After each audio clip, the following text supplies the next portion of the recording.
Hello, thank you for joining with me. We are on Chapter 4, The Dream of Specialness. This is Section 1, The Hidden Belief in Specialness.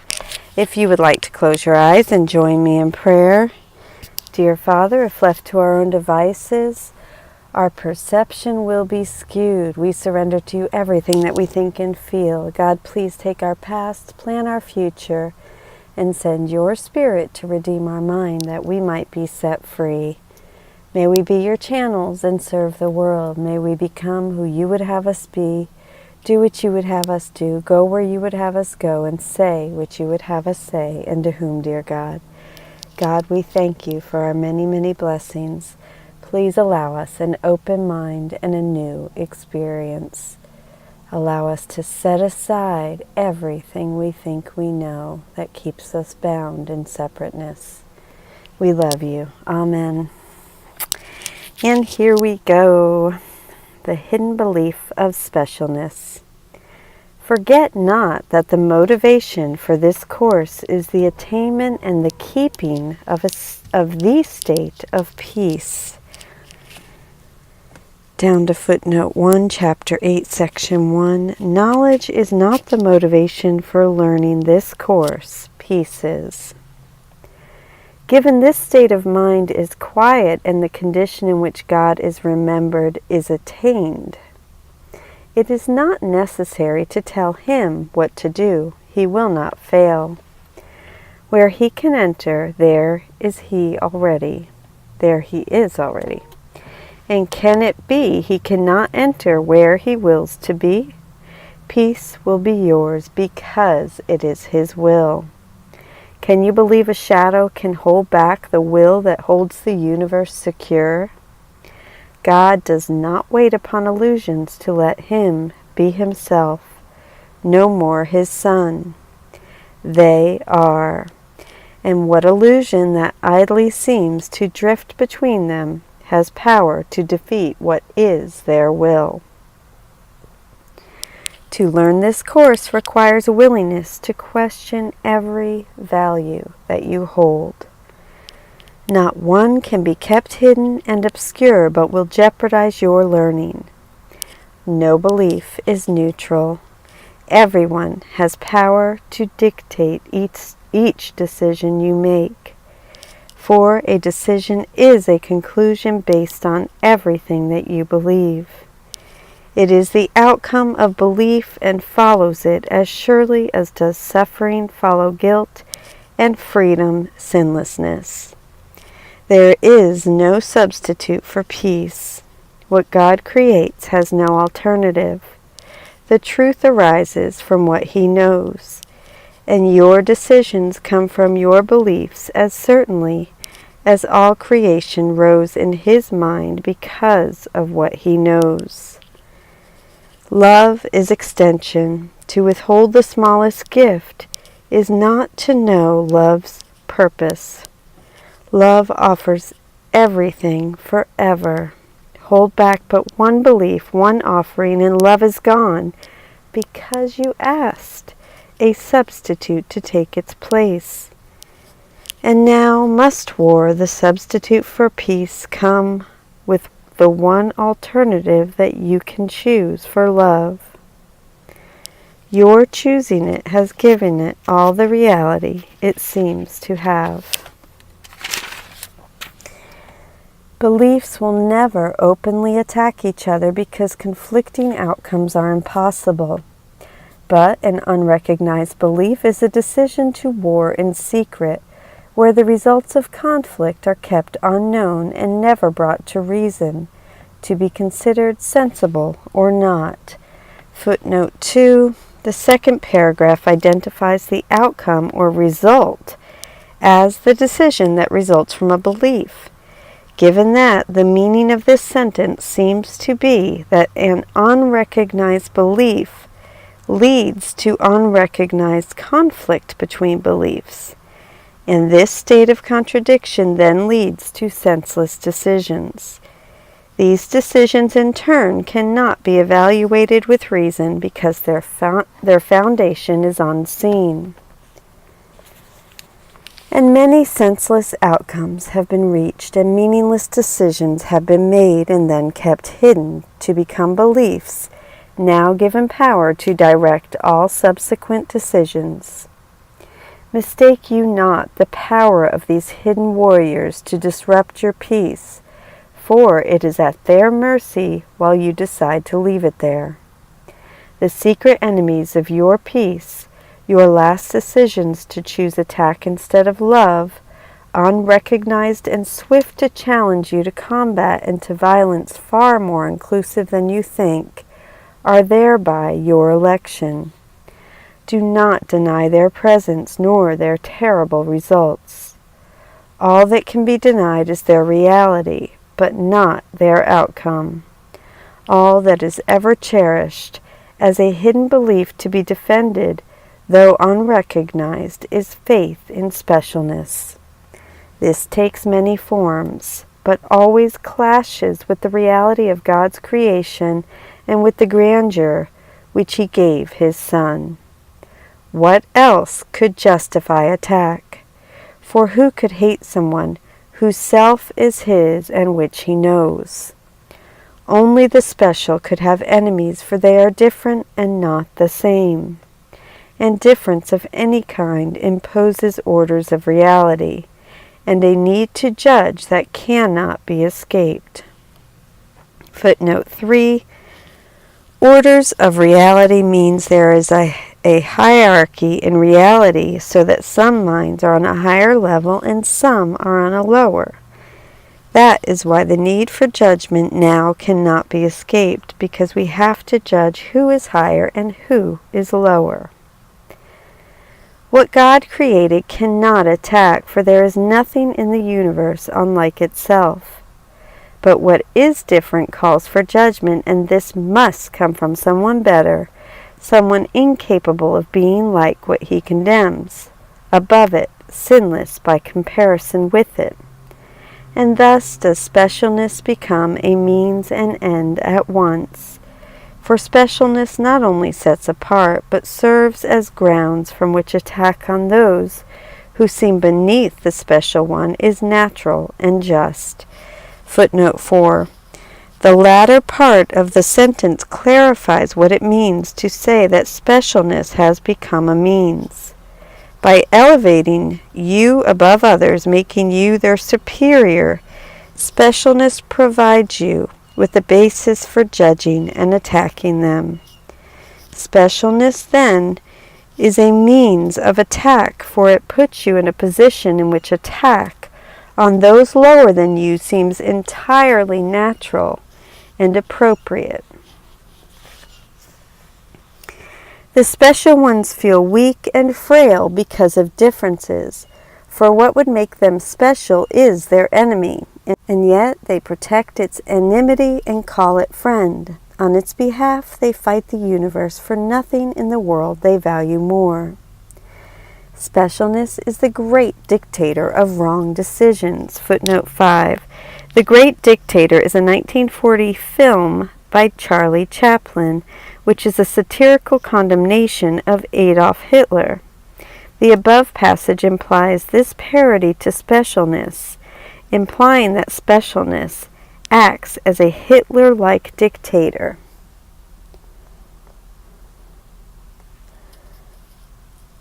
And here is the grand illusion of what you are and what your brother is, and that's footnote 6. Grand Illusion is the English title of a 1937 French film in which the grand illusion is the usefulness of war. Here, of course, it is specialness. The first reference to this film is in Chapter 19, Section 2. Sin is the grand illusion underlying all the ego's grandiosity. The Course then calls both specialness and sin the grand illusion, implying a close link between the two concepts. In the next section we are told that sin rose from the base of specialness.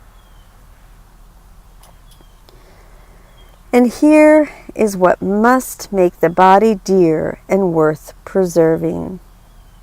Specialness must be defended. Illusions can attack it, and they do.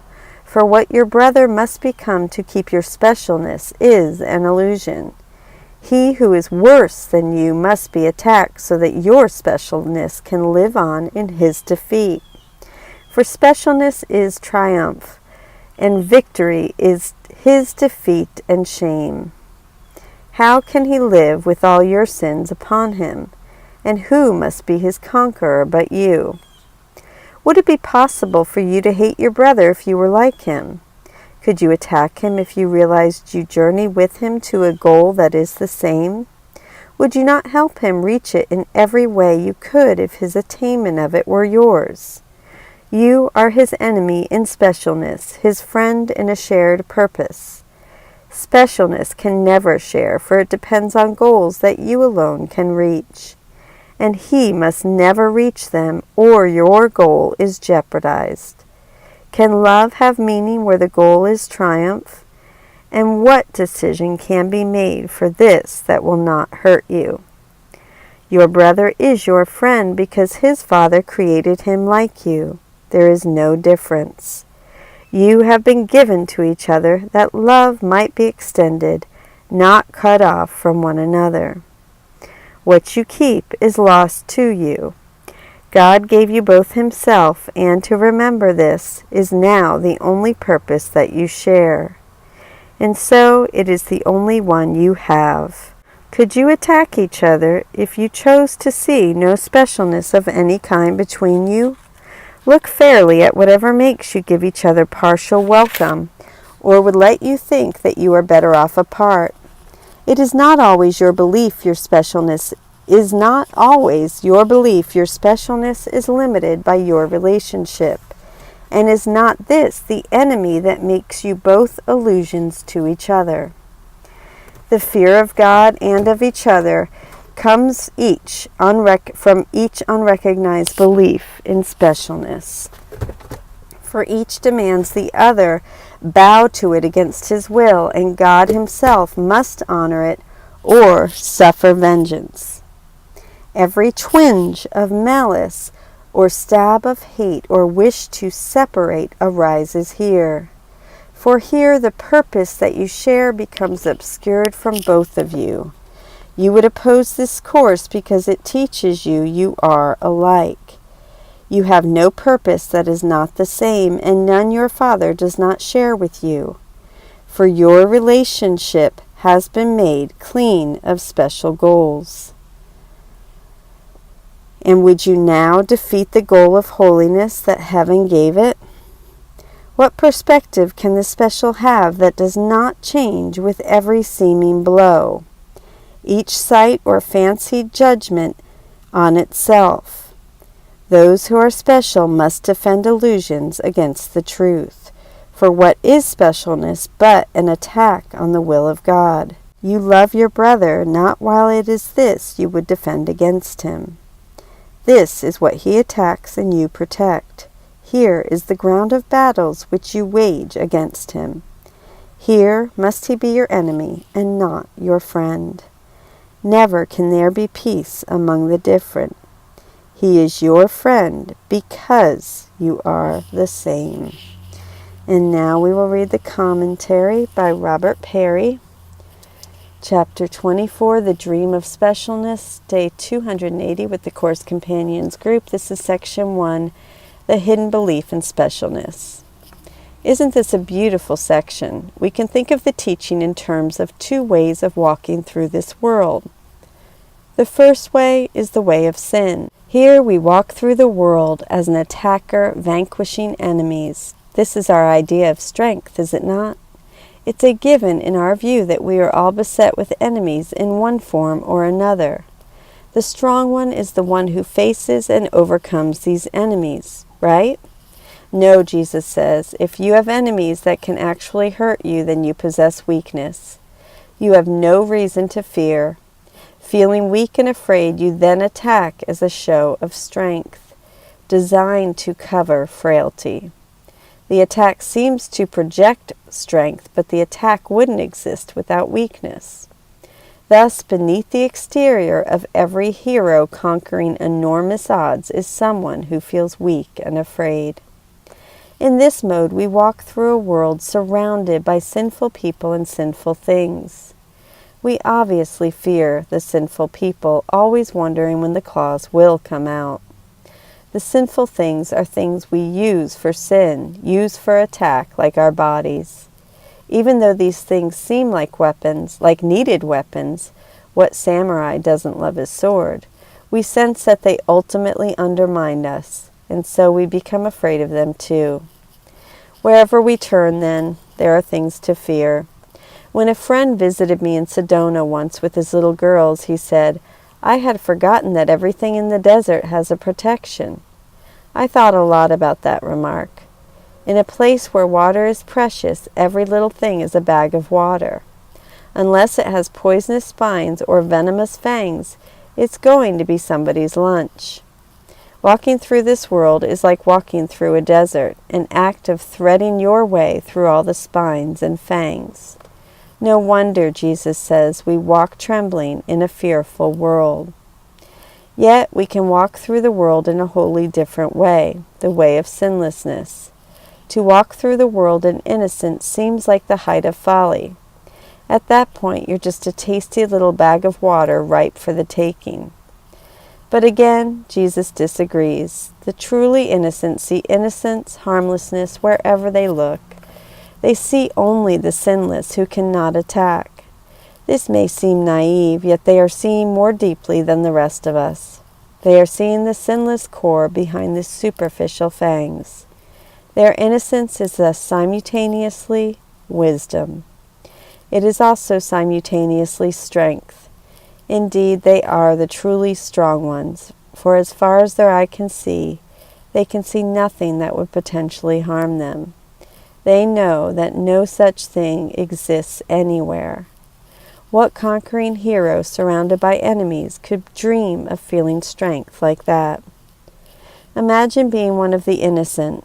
To do so, read slowly each of the lines below, as if it perfectly described your personal experience. You walk in glory with your head held high and fear no evil. Nothing they see is harmful, and what seemed harmful now stands shining in their innocence. Think what a happy world you walk with truth beside you, for love walks with him there, protecting him from fear.